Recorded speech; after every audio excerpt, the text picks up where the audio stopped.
You ask Tiger to solve. This deals with linear equations with one unknown. The final result is v equals 1. Let's solve it step by step. Simplify the expression. Expand the parentheses.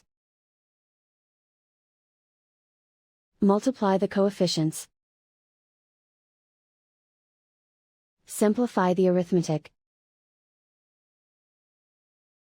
Group all v terms on the left side of the equation. Add 24v to both sides. Group like terms.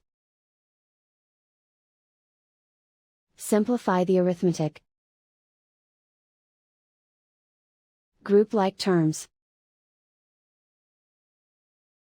Simplify the arithmetic. Group all constants on the right side of the equation. Add 8 to both sides. Simplify the arithmetic.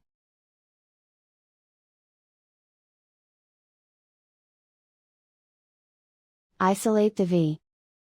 Divide both sides by 32. Simplify the fraction.